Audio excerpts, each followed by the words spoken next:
बिस्मिल्लाहिर्रहमानिर्रहीम। आप देख रहे हैं success with Jain YouTube channel और मैं मुखातिब हूं ज़ैनुल आबिदीन। आज की वीडियो में आपके सवालात के ऊपर बात करेंगे। कमेंट सेक्शन में जो भाइयों ने सवालात किए हैं उनके मुनासिब जवाबात अपनी समझ के मुताबिक वो आपके सामने रखूंगा। सबसे पहले तो डाइजेशन पाउडर के बारे में मैंने वीडियो लगाई थी, उसमें भाई ने पूछा है कि इसमें कौन कौन से इंग्रेडिएंट्स हैं, कौन कौन सी चीज़ें इसके अंदर हैं। तो उसके अंदर मेरा भाई मीठा सोडा, सौंफ, सोए, दारचीनी, कौरतुमा, नमक, काली मिर्च और लाल मिर्च। काली मिर्च और लाल मिर्च हाफ हाफ है, बाकी चीज़ें मिकदार में बराबर हैं। और अजवाइन, ये 6-7 चीज़ें हैं, इनका यानी सारी चीज़ें मिकदार में बराबर हैं। दोनों मिर्चें मिला के उनके बराबर होगा, यानी 100-100 ग्राम सारा कुछ। तो ये जो है आप दूसरे तीसरे दिन 1 चम्मच अपने जानवर को दें। बाल जानवर तो वैसे भी खा लेते हैं अगर उनकी रूटीन बन जाए, वरना फिर जो है मुंह में चम्मच के साथ किसी चीज़ के साथ जो है उनको खिलाएं। ये डाइजेशन पाउडर है, इससे जानवर जो है वो अच्छा खाते हैं और पानी पीने की उनकी जो है मिकदार है वो भी बढ़ जाती है।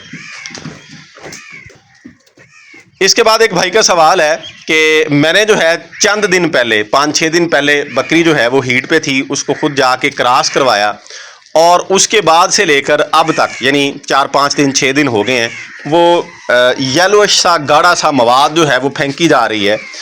इसका क्या मतलब है? मेरा भाई लगातार फेंकना जो है ये अट फेंकना नहीं है। अट जो अक्सर पंजाबी में कहा जाता है कि क्रॉसिंग के 24 घंटे बाद या 48 घंटे बाद यानी 2-3 दिन बाद बकरी फेंकती है, वो एक ही दफ़ा फेंकती है या एक ही दिन फेंकती है। ये मसलसल फेंकना ये इन्फेक्शन है जी यूट्रस में। इसके लिए आप अपने जानवर को एक तो देसी तौर पे हल्दी जो है 2-3 दिन लगातार 1 चम्मच, 1 खाने का चम्मच हल्दी का किसी भी चीज़ में मिक्स करके नीम गर्म पानी में कर लें, नीम गर्म दूध में कर लें, करके वो अपने जानवर को खिलाएं।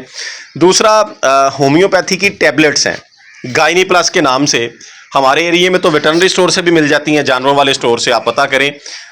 गाइनी प्लस वो गोलियां 3 गोलियां डेली अपनी उस बकरी को खिलाएं और 2-3 महीने लगातार खिलाएं। वो 2-3 डब्बियां उस बकरी को खिला दें, जो यूट्रस इन्फेक्शन है वो उससे दूर हो जाएगी। वो लगातार खिलाते रहें, उसका कोई साइड इफ़ेक्ट नहीं है। आप गब्बन बकरी को डिलीवर करने तक, डिलीवरी के बाद तक, यानी हर टाइम में वो खिलाई जा सकती है, किसी किस्म का उसका नुकसान नहीं है। वो अंदर की यूट्रस की बच्चादानी की मजबूती के लिए गोली हैं, इन्फेक्शन उनसे ख़त्म हो जाती है। फिर इसके बाद एक भाई का सवाल है कि बकरी ने डिलीवर किया, डिलीवर करने के बाद एक साइड का थन जो है वो उसका सख्त हो गया, हार्ड हो गया, यानी मास्टाइटिस की शिकायत है। तो ऐसी सूरत हाल में फौरी तौर पे एंटीबायोटिक का इस्तेमाल करें। कोई अच्छा antibiotic, Almox LA, PPS LA, कोई भी जो आपके पास मौजूद है, वो 3 दिन अपने जानवर को लगातार लगाएं 4 ml। और उसके साथ जो है देसी टोटके के तौर के ऊपर उसको काली मिर्च और लेमन, लीमू जो है ये खिलाएं। 3-4 लीमू आप बड़ी बकरी को खिला सकते हैं डेली बेस के ऊपर, बकरियां खुद खा लेंगी। और काली मिर्च जो है वो तकरीबन हाफ चम्मच 5-7 ग्राम जो है वो भी जानवर को डेली दें। इससे जो है ये जो मास्टाइटिस की शिकायत जो है ये आहिस्ता आहिस्ता ख़त्म होगी, लेकिन एंटीबायोटिक ज़रूर इस्तेमाल करें। ये जो डिलीवरी के फौरी बाद इस तरह हुआ ना, इसमें इन्फेक्शन भी होती है। कुछ दोस्त ये कहते हैं कि हम लीमू दे रहे हैं, काली मिर्च दे रहे हैं, तो वो टीका नहीं लगाते, इंजेक्शन नहीं लगाते। लगाना चाहिए, उससे रिकवरी जो है वो जल्दी होती है और बेहतर होती है। अगर हम ऐसा नहीं करेंगे तो ये काम बढ़ जाएगा, यानी थन जो है ज़ाया होने का खदशा हो जाता है।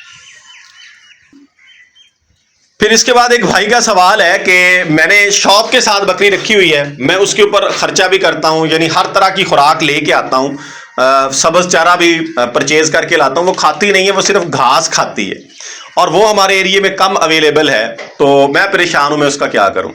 तो मेरा भाई आप कोशिश करें ड्राई फूडर उसको डालने की। अगर आपको खुश्क लूसन मिल जाए, जारी बात है वो घास खाती है तो लूसन को खा लेगी, वो उसको खिलाएं। और दूसरा, उसके स्टोमिक के लिए लगातार उसको जो है कोई हफ्ता 10 दिन कोई डाइजेशन पाउडर या कॉलिक का कार्मिनो मिक्सचर जो है कि लगातार उसको दें 8-10 दिन, उसके बाद रूटीन के साथ 2-4 दिन के वक्फे से देना शुरू कर दें। ये बड़ा है जी, ये हमने जानवरों पे अप्लाई किया और इससे जो है उनकी फीडिंग कैपेसिटी, चारा खाने की जो सलाहियत है बढ़ जाती है, जानवर ज़्यादा चारा खाते हैं। ये करके देखें, इंशाल्लाह। वो बकरी को आदत पड़ी हुई है, यानी स्टार्ट से वो जो चारा खा रही है ना, आपने उसको बाहर से परचेज किया, उसके ऊपर लगी हुई है। असल मसला उसको ये है। तो आप जो है वो खुश्क चारे जो है ना, खुश्क लूसन भी है, ये भूसा जात भी अवेलेबल होते हैं, ये डाल के देखें, इंशाल्लाह लग जाएगी वो। फिर इसके बाद एक भाई का सवाल है जी, मैंने बकरियां 2-3 रखी हुई हैं शौक के साथ घर में, तो वो हीट पे नहीं आ रही, तो भाई आपने मेरा ख्याल है कि आपके पास ब्रीडर नहीं है, बकरा नहीं है, और कुछ बकरियां जो होती हैं वो हीट पे सिम्टम शो नहीं करती हैं, और ख़ास तौर पे नए बंदे को पता ही नहीं चलता कि जानवर हीट के ऊपर है। अगर आपने 2-3 जानवर रखे हुए हैं तो कोशिश करें बेशक दरमियाना सा कोई बकरा लेके आप उन बकरियों में रखें, ताकि कम अज़ कम आपको वो बता दे कि जानवर जो है ये हीट पे आ चुका है। क्रॉस आप बेशक फिर बाहर ले जाके भी करवा लें अगर आप उससे नहीं करवाना चाहते। वैसे तो ये बड़ी दिक्कत होती है जानवर को कहीं पे लेके जाना क्रॉसिंग के लिए, क्योंकि हमारे पास कोई ऐसा इंस्ट्रूमेंट तो है नहीं जिससे हम ये डिटेक्ट कर सकें कि अब जानवर जो है वो उस कंडीशन में है, हीट की उस हालत में है कि ये कंसीव कर जाएगा। तो अगर हमारे पास खुद बकरा मौजूद हो तो हम 2-3 दिन चेक करते रहें उसको, सुबह को आधा घंटा छोड़ दिया, शाम को छोड़ दिया, तो जानवर क्रॉस होता रहता है, यानी 2-4 दफा हो जाता है। जब हम कहीं लेके जाएंगे तो जाहिर बात है कि हमने तो ज्यादा से ज्यादा वहां पे आधा घंटा इंतजार कर लेंगे, वापस आ जाना है। हो सकता है कि तब वो मुकम्मल हीट पे ना हो, बाद में आए। तो बेहतर है कि जिस तरह का भी ब्रीडर है वो आपके पास अगर अपना है, क्वालिटी में बेशक कम ही है तो बेहतर है, आपके पास अपना होना चाहिए। तो बहरहाल आप अपनी बकरियों में कोई बकरा जरूर छोड़ें और खुराक उनकी अच्छी करें, मिनरल कोई अच्छा सा उनको दें और खुश्क गंदम खिलाएं, 1 पाव फी जानवर को लाजमी खिलाएं। वैसे तो बड़ी बकरी है तो ½ kg खिलानी चाहिए आपको।